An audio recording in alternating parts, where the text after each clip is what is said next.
sugar, right? Imagine that this was worth more than gold at a certain point for in colonization, right? In the beginnings of the so-called colonization, so-called New World colonization.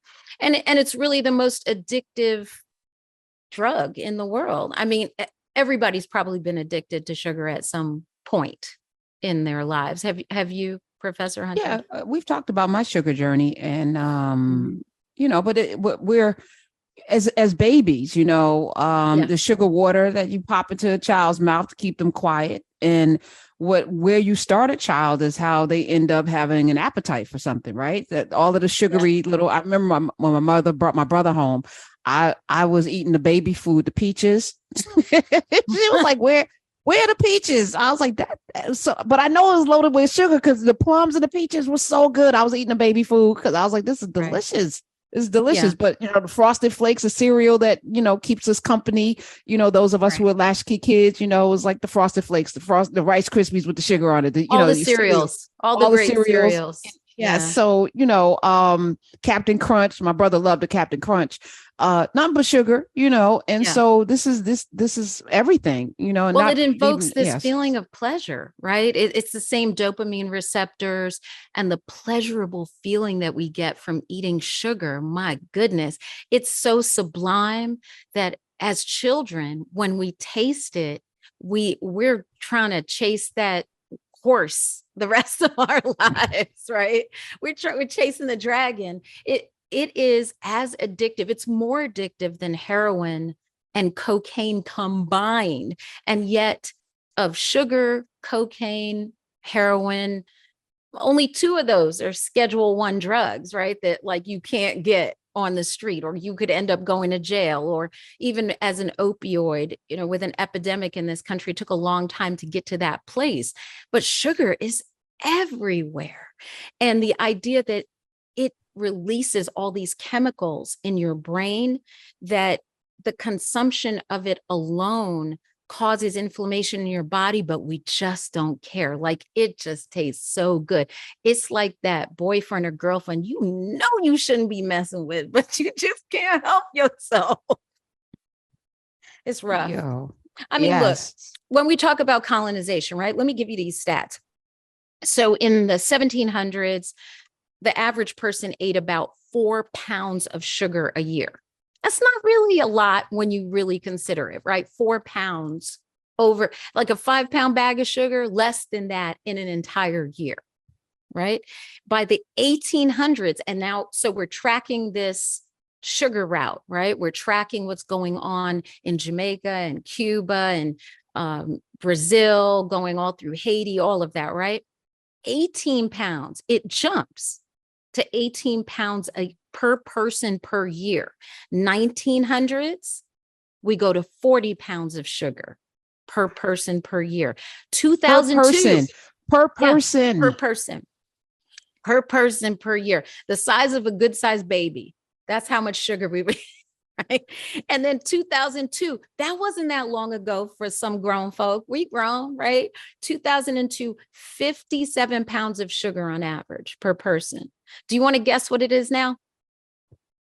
What a pandemic! It's got to be up because that we were alone in the house, some of us, and Having feelings, having feelings you and know. comforting ourselves. Yeah. Some of us put on COVID-19 pounds. Yeah. Give me a guess on how many pounds you think we eat per 50, person. 55 pounds Well, per we were at person. 57. Okay, so I'm trying to go backwards. All right, Right. 65 pounds. 65 pounds, Dr. Amen. 170. No. 170. 170 pounds. Can you imagine that?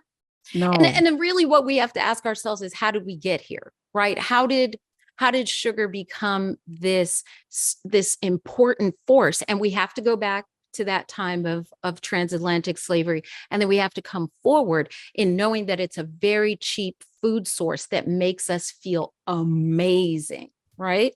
So middle 1960s, big sugar, that's what we're going to call them, right? Like big pharma, all of that, big oil, right? Big sugar paid researchers about $48,000 in today's money to prove that sugar was actually harmless, and instead blame saturated fat and cholesterol for heart disease. And the New England Journal of Medicine came out with this article with these facts that weren't actually facts in 1967 that said that was the problem why people were dropping dead of heart attack.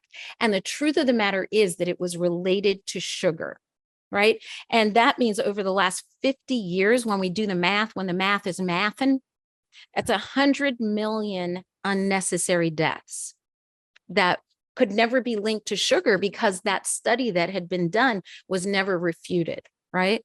So we really got to get to the place of getting a handle on this.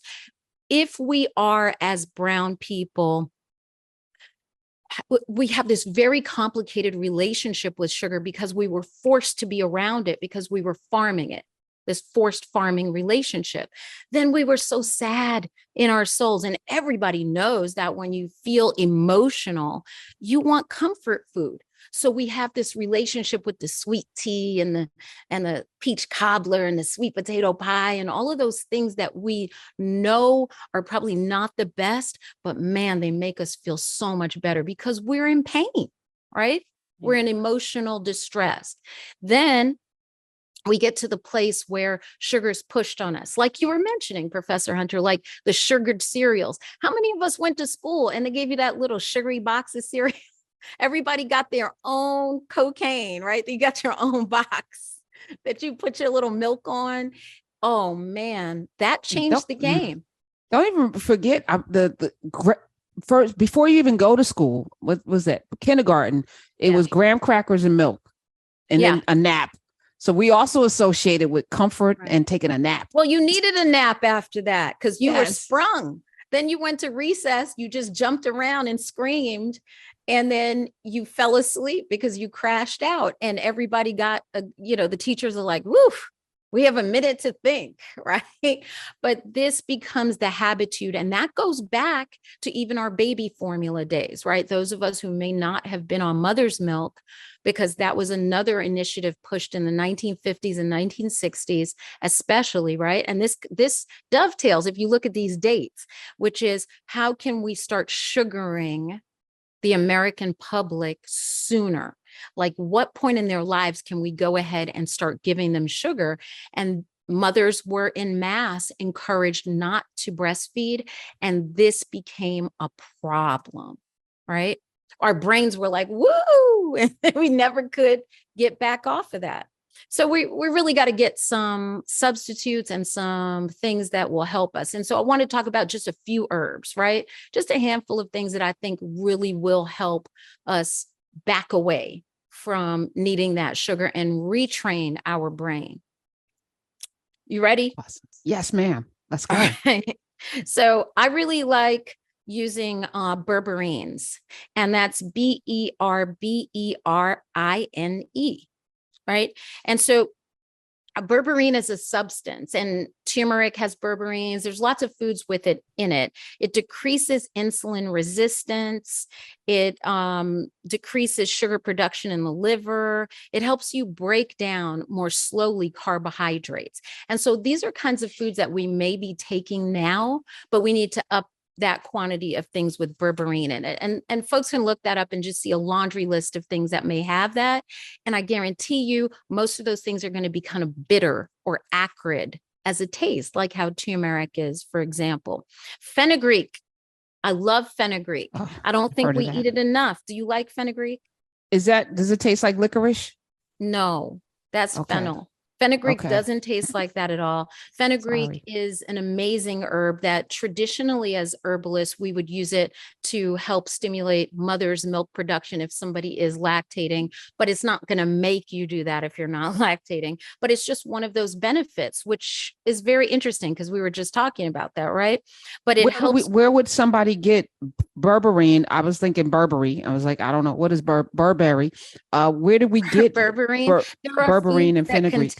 Berberine, like turmeric contains berberine. There's lots of foods that may already contain it that you may even have in your house. So if we just look up a list of, hey, berberine containing foods and Okay. spices and herbs, you're going to see that it's not one particular spice, it's a substance, right?